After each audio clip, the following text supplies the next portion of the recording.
नमस्कार, मेरा नाम शशांक पांडे और आप द इंडिया टॉप देख रहे हैं। यूपी के चुनाव में जदयू ने अपने उम्मीदवारों की घोषणा कर दी है। 26 सीटों पर अपने उम्मीदवारों के नामों की घोषणा कर दी है और साथ ही साथ ये भी बता दिया है कि अब एनडीए यूपी में नहीं रहेगा, यानी बीजेपी के साथ जदयू गठबंधन नहीं करने जा रही है। जदयू अब अकेले चुनाव लड़ने जा रही है। दिल्ली में ये बैठक चल रही थी, जदयू के राष्ट्रीय अध्यक्ष ललन सिंह के नेतृत्व में ये बैठक चल रही थी और जदयू के राष्ट्रीय महासचिव केसी त्यागी भी इस बैठक में मौजूद थे और दोनों ने ये निर्णय लिया है कि अब जो जदयू है वो अकेले चुनाव लड़ेगी और 26 उम्मीदवारों की सूची जो है वो जारी कर दी गई है। केसी त्यागी ने बताया कि ये जो उम्मीदवारों की सूची है वो चरणबद्ध तरीके से जारी किया जाएगा। 51 उम्मीदवारों की सूची अभी फिर जारी होगी, बहुत जल्द सूची तैयार हो गई है, बहुत जल्द सबके सामने रखा जाएगा। बता दें कि लगातार यूपी को लेकर ये कयास लगाया जा रहा था कि जदयू बीजेपी जो बिहार में एनडीए चल रही है वो भी यूपी में चलेगी और वहाँ भी बीजेपी जदयू और वीआईपी साथ चुनाव लड़ेगी, लेकिन वीआईपी को पहले ही साइड कर दिया गया था। लेकिन अब जो है जदयू ने अपने 26 उम्मीदवारों की सूची जारी कर दी है और अब जदयू जो है वो टक्कर देगी सीधा योगी सरकार को।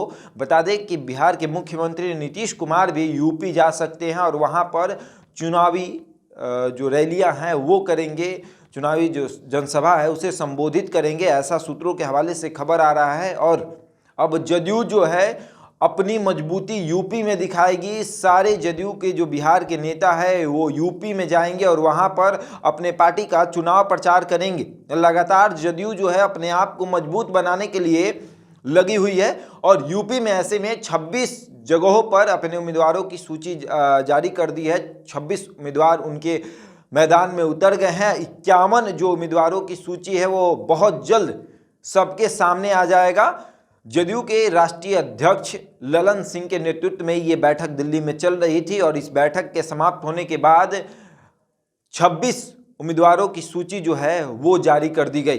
अब ये बता दें कि लगातार यूपी में ये लड़ाई चल रही थी कि 26 प्लस सीट जदयू मांग रही थी बीजेपी से कि 26 प्लस सीट हमें दे दीजिए, 26 दे दीजिए और वैसे जगहों पर दे दीजिए जो बिहार से सटा हुआ बॉर्डर इलाका है, उन जगहों पर सीट मांग रही थी। लेकिन बीजेपी वो सीट देने के लिए तैयार नहीं थी, क्योंकि बीजेपी ने साफ तौर पर यह बात इशारे में कह दिया था कि हमारी और आपकी जो गठबंधन है वो सिर्फ बिहार में है, बिहार से बाहर नहीं है। क्योंकि बंगाल में भी आपने देखा, बंगाल में भी जदयू चाह रही थी कि चुनाव लड़े, लेकिन उन्हें सीट नहीं दिया गया। बंगाल में चुनाव नहीं लड़ी जदयू, लेकिन यूपी में जदयू अपना जनाधार दिखा रही है और लगातार अपने आप को यूपी में मजबूत करने की कोशिश की जा रही है। जदयू के जो भी वरिष्ठ नेता हैं, चाहे ललन सिंह की बात कर ले, जदयू के राष्ट्रीय अध्यक्ष जो हैं ललन सिंह, उनकी बात कर ले, आरसीपी सिंह की बात कर ले, या फिर राष्ट्रीय महासचिव केसी त्यागी जी हैं, ये तीनों नेता जो हैं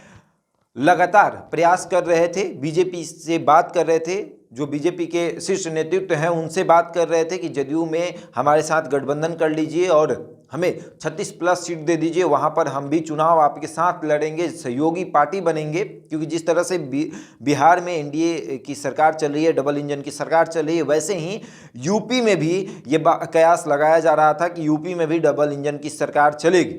लेकिन ऐसा कुछ हुआ नहीं, एनडीए की सरकार नहीं वहाँ पर हो पाई, एनडीए के साथ इनकी साठगांठ नहीं हो पाई। इसलिए जदयू ने अपने 26 उम्मीदवारों की नामों की जो है सूची जारी कर दी है और अब जो है योगी से मतलब बीजेपी से आमने सामने होगी, बीजेपी और जदयू आमने सामने होगी। योगी को टक्कर देंगे सीधा जदयू के सभी नेता।